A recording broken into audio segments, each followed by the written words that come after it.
All right. Welcome back, everybody, to Altcoin Daily. My name is Aaron. This is my brother, Austin. We are joined by the great, the powerful CEO of Swan Bitcoin, Cory Klippsten. He was telling you about Bitcoin at 3,000, at 4,000, saying I got the cheapest service in the game. You didn't listen. Well, hopefully you'll listen this time. Cory, how's it going? Good to see you guys. Been a while. Yeah, good to see you too. Last time we saw you was the bear market. Now we're in a full-blown bull market. It's pretty crazy, isn't it? Yeah. I probably came on, I don't know, Bitcoin was probably sub 10K. Sub 10K. I remember, I think that's when Michael Saylor, a little bit after, or like maybe a little bit before, was just getting into Bitcoin at that time. And because I remember I came on, Brecky invited me onto the Swan program and we talked about it. And at the time I was like, man, he bought in at 11K. That seems kind of high. But like now, guy's the smartest guy in the room. Yes, he does. He looks pretty good now, doesn't he? Yeah, for sure. Anyways, we pulled some questions. Want to talk to you all about Bitcoin. I recommend swanbitcoin.com. My link is in the description. Not a sponsored interview, but I like the service. / Aaron T. Arnold. Legitimately, the cheapest fees in the game, no withdrawal fee. They help with the Bitcoin education, so it takes a little bit of pressure off you if you're trying to get your friend into Bitcoin. They help with the Bitcoin education, so I definitely recommend the service. Everybody should check it out. All right, guess let's start with, a lot of new people are coming into Bitcoin and cryptocurrency today. And as we've all learned, it's a process to learn what Bitcoin is. So for the average person, why is Bitcoin important? What is the value prop? Yeah. I mean, Bitcoin is essentially a new foundational element that's never existed before, is one way to think about it. This idea that you can actually transfer value across a communications protocol with no third party in between. That's an invention that people sort of dreamed about going back to the days of sci-fi writers in the 40s, 50s, 60s, but also, people working on the internet in the 70s and 80s. They identified that this was a problem that they hoped would be solved, and that if you could solve it, there would be an explosion of usage and innovation around whatever system or sort of invention was created to actually solve that. So, that's how I kind of think about it is really once Satoshi wrote the white paper and published it and smart people checked it out and said, oh yeah, that would work. Everything since then for the last 12 and a half years has basically just been more people discovering fire, discovering that something new has been invented. And we're all, if you're not into it, you're just kind of behind the curve a little bit and catching up. But, I do try to remember, try to remind people just how early it is. We are still in that sort of, 3 sigma away from the mean early adopter phase. We're not even into early adopters yet. We're still in innovators as far as people that actually understand a decent bit about Bitcoin and own a decent little chunk of it. That's less than 2% of the globe. Because most people don't realize, they just think that Bitcoin's 11, 12 years old, which is a huge selling point in my opinion. It's damn, it's really got to over 1 trillion market cap in 12 years and just a hardened network that's full of people using it and hodling. But when you say we're so early, I guess that means that Bitcoin, like the internet itself, is possibly a decades long thing, and just people have a hard time perceiving it at the moment. Yeah, exactly. This is like being in 1912 after the invention of the automobile or something like that, and it's really hard to envision a future of McLaren F1s and, and Teslas and stuff like that. It really is that early. I think this is very likely to be our global money for the next few thousand years. I agree. And even if you don't think that, you got to ask yourself, what could stop it? And things could slow it down. Things could inject fear into the market, but nothing really can stop it. And if you know that, it's just, if you play the long game, I tend to agree with you. Yeah. But it doesn't even seem like anybody's trying to stop it. It seems really accepted in the mainstream. People are into it. So that's, exciting as well. Yeah. Well, it's got this special thing called NGU technology built into it. So it kind of incentivizes people. Number go up. Ah, Number go up technology is built into the Bitcoin protocol. And, you know, that really just by creating something that actually is the best tool for the job of storing value, you know, that's such a massive addressable market. It's between 200 and 400 trillion dollars, depending on how you calculate it. And, you know, even that's probably conservative versus what some numbers that I see people toss out. And that's in today's dollars, not in some future, you know, inflated away dollar value. That's just adding up how people store value today, whether it's in money, whether it's in, you know, using stocks as a store of value instead of just, you know, essentially like properly valuing their discounted cash flows back to present day. They're assigning a premium to that and saying like, well, I'm going to just store money in these tech stocks, or I'm going to store money in this Manhattan Beach real estate. Or I'm going to store money in this art that, you know, it far exceeds my enjoyment of the art being on the wall. Totally, totally. It's like I heard Murad Mahmudov say this a long time ago. He no longer does public interviews, unfortunately, or not a lot of them, but he said, you know, people have had to become, you know, amateur investors just to retain their own, you know, values, be able to store value without it losing value. People have had to become amateur investors, and Bitcoin fixes this by having a proper, verifiable, unprintable store value. Yeah. I mean, nobody says it better than Murad. Hell yeah. Cory, speaking of acceptance, I would love your take on the upcoming direct listing of Coinbase, the company, on the NASDAQ, because to me that says, while no longer is Bitcoin or cryptocurrency sort of living in the shadows, it is being accepted on the most mainstream financial place, you know, that we have in the US. What is your take on that? Yeah, I mean, you're absolutely correct. I think this is a huge moment for the space overall. I wish that the company going public was a little bit more Bitcoin friendly and more Bitcoin focused, but you know, you can't control everything. It's definitely a net positive. Everything's good for Bitcoin. But yeah, it's huge. I mean, it makes it really easy for every company that's operating in the space it makes it easier for them to get funding. It definitely shines a light on Bitcoin, and I think will draw more people into the space. It lends credibility, not just to Coinbase, but also to every other company. It gets you conversations that, you know, people might think are about investing, but then end up turning into like business development conversations or sales conversations. So that's been a big boon, you know, to every company in the space, whether it's the Casas and the Unchains or the Strikes or the Swans or whatever. You know, we're all getting massive inbound since December when you blew through all-time high, and then Tesla came in, and, you know, now the Coinbase news, and, you know, BlockFi last month doing their last sort of pre-public raise at a big number. You know, it all kind of is just creating a lot of opportunity. And I think the better companies are taking advantage of that and turning it into not just, okay, let me dilute my cap table and, you know, give you some of my company with your dirty fiat, but actually turning it into business and revenue. True. And to highlight the difference real quick, I mean, like you said, you know, Coinbase is an altcoin casino. Swan, specifically Bitcoin, and specifically really helps with the education. And, you know, that's why I can't wait for Swan to go public, really, because I like the service. Yeah, well, it's we've certainly been having those conversations as well. And there's definitely a chance that happens later this year. Whoa. Breaking Wow. news. That's exclusive. awesome. That might be actually the first time that I've said that on a show. Yeah. That's crazy. I'm going to lead with that then once this interview is posted. Let me ask you something, man, because it does seem like, I mean, obviously we should assume that there will be a bear market probably in 2022, but I bet you could make an argument as to why we might not have a bear market in 2022, that this might be a super cycle. Could you speak to that? I mean, I can paraphrase what other people who believe in the super cycle would say, which is that there's so much demand now that it sort of outstrips these cycles that we've seen before, and kind of breaks whether it's actually related to, you know, the halvings, or somewhat related to the halvings, and then also driven by sort of trading and sort of memes, essentially.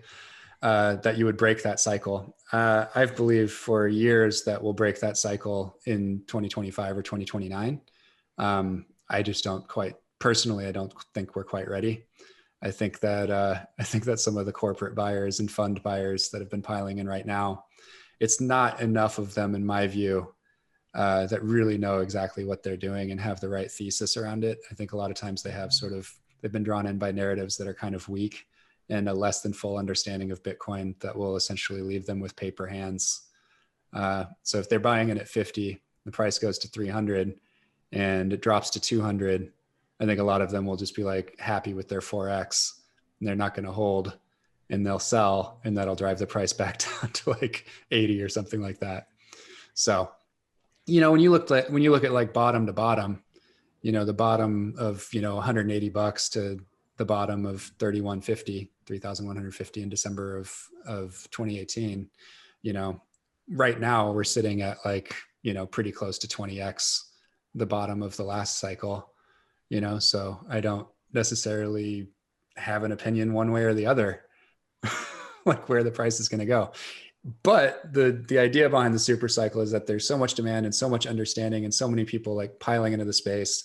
And there's, 10 to 100X more good education and more signal in the noise, essentially that there would be kind of a floor, and that you would go up to like 300 and then you drop back to like, 180, but there would just be such a strong bid for people like really happy to see Bitcoin under 200 grand again, that you would not drop more than like 40%, and you would just keep going up and have a super cycle and go straight to 1 million or something like that. So that's the super cycle theory, is that we just don't see drops of more than 40 or 50% ever again. I personally just, if I were placing bets, let's just put it this way.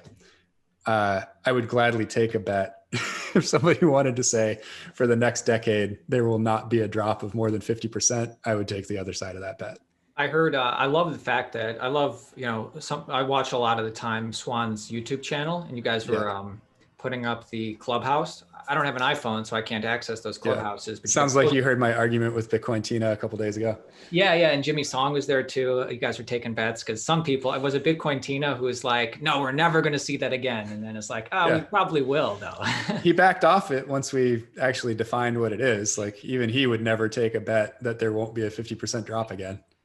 Right. And I just like, I obviously like respect what you guys do, and, people find their own path or whatever into the space. And, I think there's just, even if I did believe that there was like real merit behind some of these projects that are, popping up like popcorn and going moon, it's clear that there's no value in a lot of them that are going moon. Right.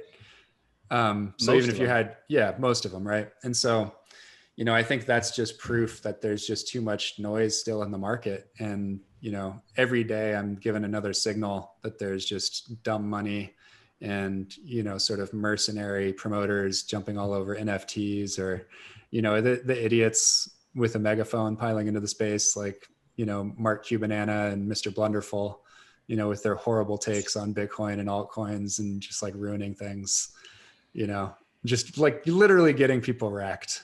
Basically like destroying lives with no conscience.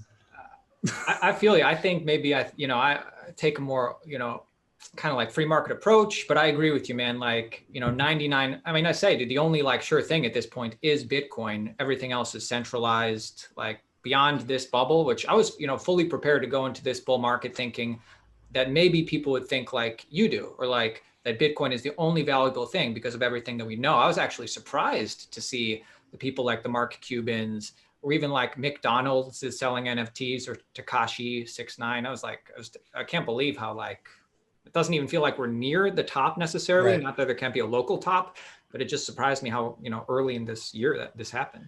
So here's what I would say. I would say that you'll see a super cycle when there's a bull market in Bitcoin and Bitcoin dominance goes up. The tone vase theory. I like that. Is that what he says? He says, all these shit coins need to die for Bitcoin to. And they'll only die by Bitcoin going way, way, way up. That's it. I mean, the shit coins will take care of themselves because most of them will die and go to zero as they always do. But, it certainly seems like some really, really bad ones have more staying power than they should, which is hilarious to me. Like, why would you ever bid up something that has nothing going on for it, that just dropped 99.5% a couple of years ago? I feel I like to ride the trends, but I totally understand, that point of view. It's, smart. And since one more follow-up. Since this is topical and you mentioned NFTs, like what do you feel about just the concept of non-fungible tokens in general? Keep it like, we don't know what chain that'll end up on, but just something that gives sort of digital scarcity. Obviously I not wouldn't as say scarcity though. I wouldn't say it gives digital scarcity. It's not digital scarcity of the object itself or the piece of art itself. It's just, you know, the signature basically. It's just I was about to qualify that, but yes, yeah. thank you. Yeah, I think that's what it is. I mean, it's literally an unsolvable problem in computer science to take something like from outside of a decentralized blockchain and actually put it on a blockchain. You have to have trust. You have to have the NBA standing beside it. You have to have Twitter standing beside it. You have to have like OpenSea or one of these other Rarity or whatever, CryptoKitties, Dap Labs, whatever guys. You have to have them like standing beside it as a trusted third party to anoint it as the real one. Otherwise, somebody can go and put that on all kinds of different blockchains and do multiple of them. So there has to be like courts and centralized parties to anoint it. So it's really like, it's fun for some of these people and whatever, but it doesn't mean anything and doesn't have longevity. And, you know, the chances are that any NFT bought today will be worth like 1% or less of that in 10 years. It's not going to be a store of value. Totally. F NFTs, F altcoins. Let's get back to Bitcoin. I had one more. I also wanted to pick your brain about, speaking of the bear market. In 2017, most people sold back into fiat. There will be a larger percent this year taking a loan borrowing against their Bitcoin, or also maybe selling into stable coins, which still, in my opinion, keeps it in the cryptocurrency realm. You may disagree, but what do you think the impact of services that allow you to borrow against, or also just stable coins in general, will have when we start reaching maybe a potential bear market? As far as like maybe making people sell a bit less than they otherwise would. Exactly. Yeah. I mean, it just depends on how much it drops, right? So, you know, most of these things are like 40% loan to value at this point, and I mean, if you're doing 50% loan to value, you're going to get margin called, especially if you're in alts. You're definitely going to get margin called in a bear market. Even a 20 or 30% drop in Bitcoin is going to get you margin called. So you're not going to be able to do that with like your whole portfolio, in which case you're going to like start having to put more of your coins into that collateral. And, you know, it's not usually like multiple coins in that collateral. So you're going to see people selling out of altcoins to post collateral, probably in Bitcoin, maybe in ETH. I don't know. So I don't know. Leverage on the way up and the way down is usually broadly an accelerant. True. So, you Right. know, leverage in March of 2020 is what made that thing drop way further, faster than it otherwise would have. So anybody messing with leverage, you know, trying to protect their stack or, you know, not sell or whatever, you watch out. For sure. Let me ask you something, because I love listening to Michael Saylor speak on Bitcoin. Obviously, it's like his, you know, just how he's furthered the education and narrative around Bitcoin. It's undeniable. One particular thing, not that the Bitcoin network cares, but one particular thing that he says that doesn't seem to fall in line with a lot of Bitcoiners is that Bitcoin isn't a currency. Do you think he's doing that as like a Trojan horse because he doesn't want regulatory scrutiny? Do you think he actually believes that? How do you think about it? I think he'd say it either way. You know, I think he'd say it because... Do you think he actually believes that and is not just saying that? I don't think that he would even verbalize it to anyone. Like he wouldn't tell Eric Weiss. He definitely wouldn't tell you guys or me what he actually believes there. But I think, you know, he runs an enterprise company with government clients around the world and large tech companies and enterprises and banks around the world. You have to remember what he's doing. He's running MicroStrategy, which sells BI to everybody, and business intelligence. And so I think that's kind of just, you know, basically says the last mile should just be handled by existing payment players or whatever. And, you know, that's very much in line with the announcement of the CCI by, you know, Fred and Brian, the original Coinbase founders, plus Fidelity and Square for window dressing with this new, you know, cryptocurrency initiative, lobbyist, whatever. You know, I think they're going to they want to be able to whip Bitcoin around on centralized rails very cheaply on their own internal ledger, just like Visa would or MasterCard would or Square would, for the most part, or like Bittrex is doing with Strike. It's just cheaper to move from one person's account to another person's account and switch it from dollars to euros. You don't actually need to use Lightning for that if you don't want to, especially if you're doing it in size. What they think isn't going to matter, because open source wins over time. And, we just passed 10,000 Lightning nodes, and the people want their money to be free, and Lightning does work, and it just needs to be abstracted away more and more.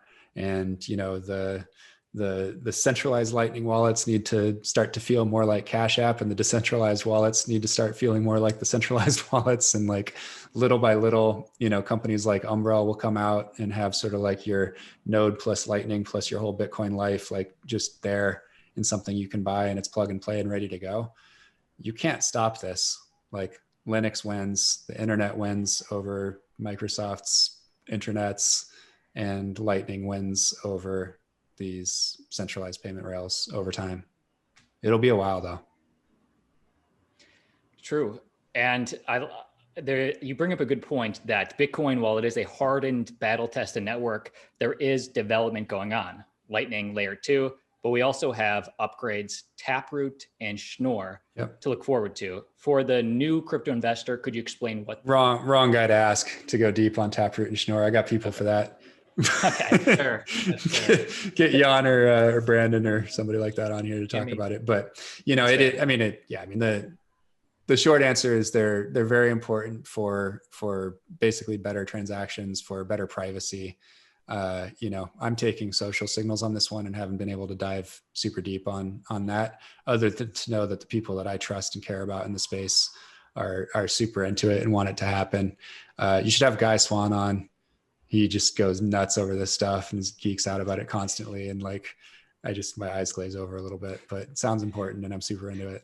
I love Guy Swan. I think he was my number 3 most listened to podcast in 2020. He knows about I know he his podcast, but he knows about technical stuff. He can talk about that. Absolutely. Yeah. Well, he reads everything. Yeah, I guess. Hey, tell us about Swan a little bit. I'd love to know about, what's new at Swan. Yeah. So, I mean, we've grown a lot. Obviously in the last year, we launched, I think March 30th of 2020. So we're on week 53 or something like that. I don't know what we've shared. We're not really sharing numbers yet, but it's gone well. We turned profitable late last year and been growing the team by leaps and bounds.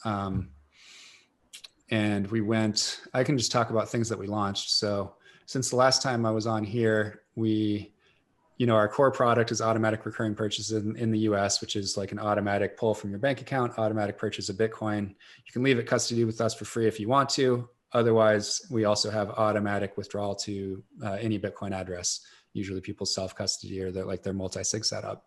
In November and December, we started taking wires because a lot of people wanted to send more than their bank would allow them to over ACH. And then in December, we started taking, in December, we started doing instant ACH, so one-time purchases. So this was just being able to go on Swan and buy immediately. And we would front you the money until your ACH actually settled on our side. So you could lock in your Bitcoin price. And then, a few days later, we would credit your account with the Bitcoin. So that's the same as, that's the same way that Cash App and Coinbase work. So that was a big deal. We actually launched that on the day of the new all-time high, actually getting through 20K. So that was a wild day. Swan Force, which you already kind of cued, has continued to roll out and gotten way more automated and way more popular. So I think we have something like 36 or 3,700 affiliates now. Probably a couple hundred of those are companies and the rest are individuals. So a lot of people sort of referring people to Swan. So that's really cool. You can sign up for that, but I won't tell people where, since you already teased yours. And then we launched Swan Private Client Services for high net worth individuals around the world at the end of January. So now we're in over 100 countries, all outside of the US. It's only funding by wire, but that's been huge. We've got clients from from South Africa to Malaysia and Taiwan and Dubai and Switzerland and UK and Norway, all over the world. So it's really neat. individual investors or family offices or corporations? Or? All of the above, yeah. So we have entity accounts and family offices and funds and individuals all over the place. And what is generally the minimum somebody would need amount somebody would need to be considered a high net worth individual investor for you? So for international, because it's by wire, like people know what they pay for wire and they can kind of balance out like what that means as a transaction fee essentially, because they have to eat that cost of the wire. So we don't really see nobody would abuse that because it would be very costly. So we'll take any wire. We initially started out because we were just seeing how it would go. I think the first couple of weeks we were only taking 100 grand or more, but now it's, open for all wires from anybody around the world. Cool. And for private client services level treatment, it's basically as soon as you commit to purchasing 100 grand or more. So either you've bought 100 grand or you set up an automatic recurring purchase plan of at least 2 grand a week. And we kind of brushed over this, but the big exclusive today was you guys are thinking about going public at the end of the year. Could you talk about, we don't know if it's going to happen, but what went into that process? What benefit will that bring to you and the consumers? Yeah, sure. Well, I think, there's a lot of credibility that comes with being a publicly listed company because people know that you are audited and that you have some level of compliance and, you sort of have the duties and responsibilities of a publicly listed company. So they'll be able to like see your numbers every quarter, for instance, and things like that. So there's a lot of benefit there. It also opens up the door for us. We're not allowed to advertise on the big social media networks like YouTube, Google, Facebook, Twitter, because they don't allow crypto companies to advertise unless they're either nationally regulated or public. So that would be nice to sort of knock that out. We may get an exception from them just because we actually don't touch user funds. So technically we're just an education service. Also, you're not a crypto company or a Bitcoin. We're a Bitcoin company. Exactly. They are unable thus far to make the distinction at those companies. So we'll see what happens with that, but I think that would be good. And then just like access to capital, I obviously I personally don't believe that we're in a permanent bull market. And, if you think that there's going to be a bear market in your industry, then you want to be well capitalized so that you can acquire people, products, and entire companies in a bear market, when their value is lower. So I would see that, 2022, 2023 would be a great time for us to, be well capitalized and take a lot of share heading into another bull market. Until these cycles are gone, I believe in cycles. For sure. And have you filed with the SEC yet? No. So it's super early. We have to grow more over the next 6 months. So we're at the stage of talking to bankers and starting to get to know. It'll probably be via SPAC, which I'm sure you've heard. There's a lot of SPACs out there looking for companies to acquire. And obviously in the wake of Coinbase going public and probably BlockFi and maybe NYDIG and Backed and some other ones going out, a lot of the bankers and the SPACs are getting to know this space a lot better and trying to, play a part in it. And so essentially if we can do kind of like a base case growth over the next 6 months, we should be able to get out before the end of the year. Very exciting. Cool. As we get to the final questions, I know I wanted to ask you, it seems like Bitcoin is such a sure thing. It's easy to think Bitcoin's not a sure thing, but if you truly study it, I think it is kind of a sure thing. But I'd love to hear your opinion on a counter narrative. If there is something that could stop Bitcoin or harm it in 2021 or in the next few years, what do you think that would be? Yeah, I mean, I think you guys hinted at it earlier. The most that somebody could do is kind of slow it down, and no individual country outside the US could really slow it down because most of the growth is driven by innovation and buying power in the US. So it would really just be some kind of, executive order or some kind of legislative action, probably affecting on-ramps in some way, or trying to sort of get their arms around Bitcoin in some way. But, they're going to find that would only be very, very temporary, I think, at this point, because it's just too well understood and the opportunity is just too big.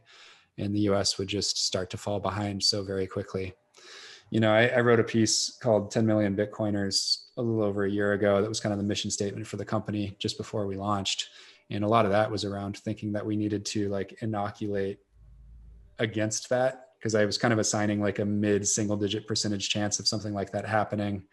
if Brad Sherman got some friends, to go along with and, tried to do something scary to Bitcoiners or something like that.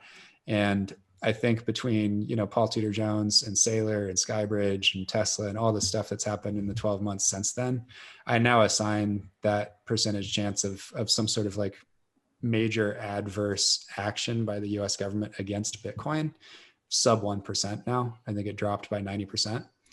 And so, yeah, it's really hard for me to imagine. I would say like something that's going to really dramatically affect Bitcoin is now firmly in the fourth quadrant, which would be like unknown unknowns. There's no FUD that doesn't have like a pretty well thought out, fairly easy answer at this point. It's been sort of the sharpest minds have talked all the biggest risks, to death. And I mean that in a good way, in the fact that, that's a lot of people, that's what they have time to do. And they've thought about all these big picture concepts.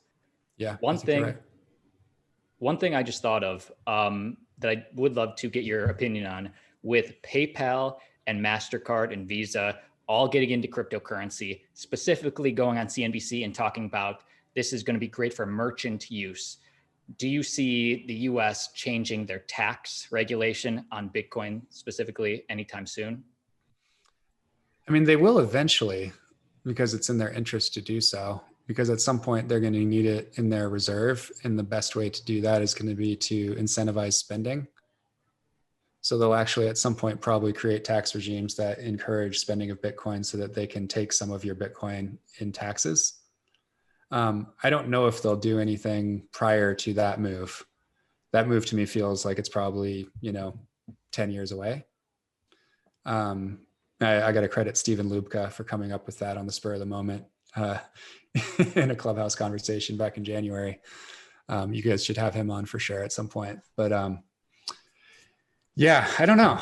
I don't know if they'll do something there. I mean, I would imagine that these payment companies will all kind of lobby for that. So that could be nice. I think, just to get back to that, like, I don't think it's centralized payment tech versus decentralized payment tech. I think they'll coexist and they'll exist next to each other.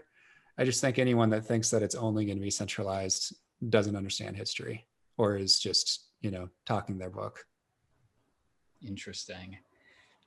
One of my final questions, since you have been in the space for a lot longer than a lot of people, especially all the new people funneling into cryptocurrency in 2021, what would be one of the biggest pieces of advice you would give a new cryptocurrency / Bitcoin investor in the space today? Yeah, I mean, obviously start with Bitcoin. You've got to get a firm foundation to understand, what this thing is. You have to understand that, everything else in the space is high beta to Bitcoin, much more volatile. So, if you're thinking of like investing in the space, you have to understand that unlike stocks and bonds and like these different asset classes where diversification improves your Sharpe ratio or improves your risk reward of your investment in your portfolio, adding other cryptocurrencies over the long term, over a 5-year horizon or 10-year horizon or whatever, to a Bitcoin position gives you a worse Sharpe ratio. It decreases your risk reward. So you will have more risk, more volatility, and less money over the mid to long term, diversifying out of Bitcoin into other cryptocurrencies. It's really hard for people to grasp that because we're just sort of like, if you had any sort of like basic finance and you're thinking about different asset classes, they don't understand sort of like, bet on the winner. And I think that's one of the nice things of having Saylor in the space and just kind of like explaining, like, once something hits escape velocity at like $100 billion and is the dominant digital network in their niche, that's the one to bet on. And it's got, a lot of headroom from there, and it will actually eat all of the remaining market share from all of its competitors. I think that's like a really important one. And then the other one is, Aaron, thanks for mentioning education over and over again. My mantra that I say over and over and over again, I'll give the long version if I can remember it. I've been using the short version, but it's something like, the amount of value that someone is willing to store in the Bitcoin protocol is directly correlated to their understanding of Bitcoin. And of course, Gigi took it and was like, oh, you mean like, so like the more you know, the more you buy? So yeah, the more you know, the more you buy. But really it's the education that you put into your own brain that gives you the diamond hands that lets you actually ride out cycles that delivers the big gains, right, over time. And unless you're going to be stacking sats constantly all the time, you're going to fall short of where you should get to. And, so I would read all of the good books. I would read Jan's book because it's free. Go to swanbitcoin.com/free book. It's my favorite intro to Bitcoin. It's called Inventing Bitcoin. We have a free ebook and a free audiobook. So pick that up. All your users can just go grab it for free. Read the Bitcoin Standard. Read a fun book written by like a really good writer, like Digital Gold, which was written in 2014 by a New York Times author who's written a bunch of books. Still doesn't quite get Bitcoin completely, but he's such a good writer and he does such a good job of cataloging the first 5 years that, it's still one of my top 4 or 5 recos to people to read Digital Gold. I'm glad it was the first thing that I read about Bitcoin.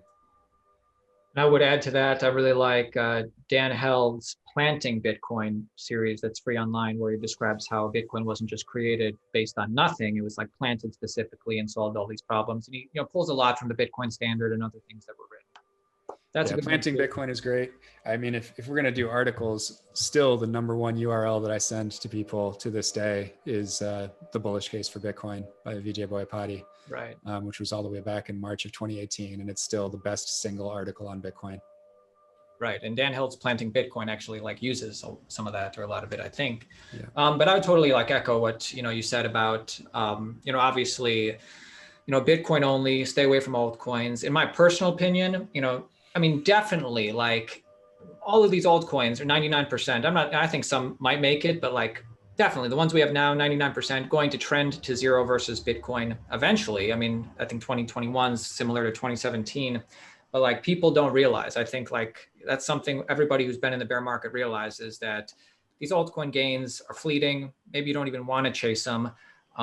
Just make sure your Bitcoin position is increasing in whatever way you can do that, because in my opinion, it is a sure thing.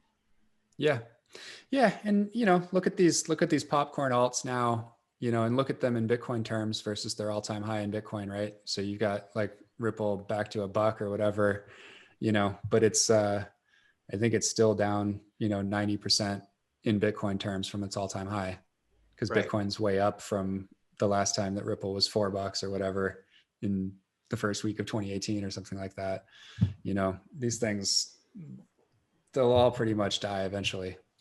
That's why I think of it more like a trade, even though I know most people shouldn't trade. It's bad, but that's just the way I think about it. Yeah.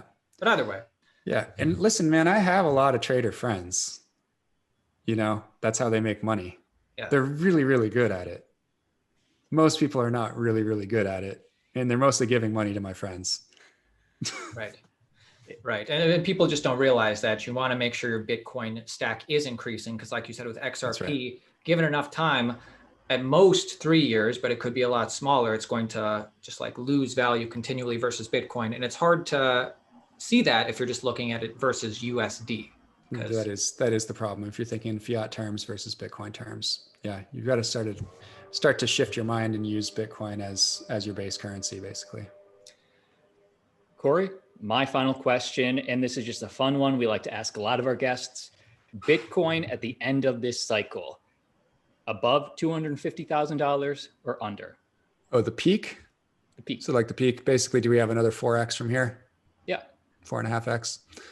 On an even money bet, I'd say yes, but I'm not in the definite camp. I'd probably say there's a 60 to 65% chance in my head that we go above $250,000 in the cycle. And is it because of the institutional FOMO that we've already started to see? Is that the biggest catalyst?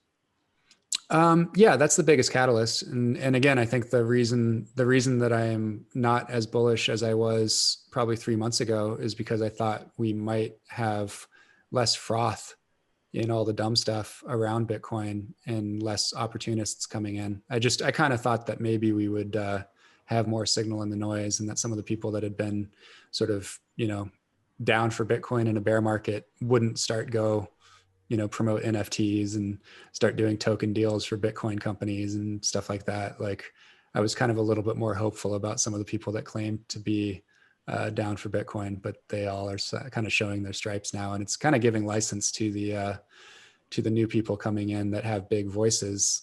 They're looking at the people that built up credibility around Bitcoin from 2018 to 2020, now giving them license to go and shitcoin. And so they have air cover, basically. A lot of the biggest voices in Bitcoin, whether it's Raul or Pomp or whatever, are doing like, tokens and shitcoins and NFTs and stuff like that. And that makes everybody think that everything goes and that this is just a big crypto space. So I kind of blame them.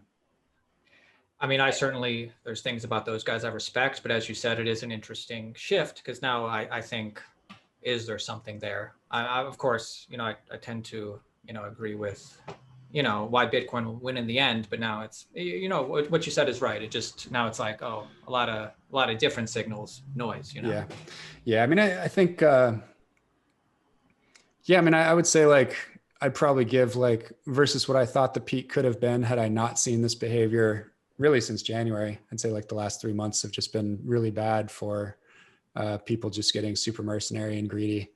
And I believe in free markets too, but I didn't necessarily expect that behavior. Like there was a chance that Real Vision didn't launch RV crypto and start shilling shitcoins like crazy, right? Like when they were hardcore into Bitcoin at first, there was a chance he would never warm up to XRP and start pushing ETH all over the place, right? And there was a chance that, some of these other folks wouldn't start trying to tokenize the world again and get super into NFTs, which are trash. And, but they have done those things. And so now I have to adjust downward what I think is going to happen with the Bitcoin price because new money is getting scammed. And obviously we're not passing judgment on them. That'd be pretty hypocritical since we cover the whole market. But yeah, I totally see what you're saying. Yeah. I mean, it's really just an economic consideration. Like it is a free world and nobody's doing anything illegal. I'm literally just saying like they could have done this thing that I think would have made the Bitcoin price go up more if they stayed focused on message and didn't try to be sort of mercenary and profiteering, but they chose to be mercenary and profiteering, which had a spiral effect of then giving license to all the celebrities and influencers and artists and TV personalities coming into the space to say like, oh, it's 2017 again. And so we're just repeating the cycle because the people that took all of the air out of the Bitcoin conversation and grabbed the microphone and ran with it in 2018, 2019, 2020 have shitcoined. I mean, I think that is a definite point of view. I guess I don't see it as, 100% that cynical. And that's the only reason, say Raul Paul, for example, is doing crypto Real Vision just to sell subscriptions. I tend to think he actually thinks that there is some value, but we don't need to get into it. Yeah. Oh yeah. I mean, listen, I agree with you. I think that he's convinced himself of this stuff, whatever. Cory, I love this perspective. Any final thoughts for the Altcoin Daily audience? Buy Bitcoin with Swan. Do your own research, like almost everybody in the space. Don't feel bad about it. Don't feel like you got to hold your bags forever. Like you got your pets in your portfolio or whatever, and, ride them a little bit, try to get into Bitcoin. Almost no Bitcoiners went straight to Bitcoin. I had a pretty ripping crypto portfolio in 2017, 2018. It got soaked. That's part of the deal for most people. Like 95% of people historically have played around with other stuff, and it's totally fine. Like we'll be here. Bitcoiners are going to be around for a few millennia. Your favorite altcoin will not be here. You'll end up being a Bitcoiner eventually, just because that's what will happen with the market. And more of us are trying to be nice and trying to just be a little bit more open-minded and trying to be a little bit more friendly. Ah, that's nice. Doing Altcoin Daily.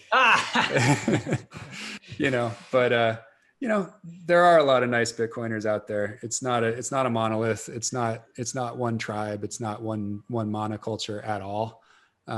Most of us are just humans with friends that are no coiners and, are interested in crypto or whatever. And, I think we can have good conversations.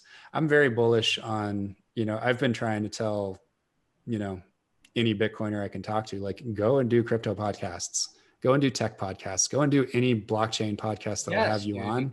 I totally agree. Be polite, man. Those are the people who need to hear it. Right. And be polite. Don't be a jerk on somebody else's platform. You know, like state your case, but be polite. I think that's key, man, because not you and not some of my favorite people, but like, especially in the bear market, it just seemed some people were preaching to the Bitcoin Twitter choir. I'm like, that's a great opinion, but nobody's hearing it besides you guys. So like, Yeah. but I think a lot of people have opened up and talking to other people. I just like the flow of conversation in general, because I think most people haven't figured it out and they're trying to still figure it out. So they need to hear. Yeah. Toxic maximalism is for Twitter. Right. Dude, honestly, It's perfect. You have to use it on Twitter because you're having a conversation in front of a bunch of other people. mm-hmm. But if it's just us talking, like we can be human and talk things through. Cory, thank you so much. swanbitcoin.com/Aaron T. Arnold. We're rooting for you. Big fans. Thanks for joining us today. Awesome. Thanks for having me, guys.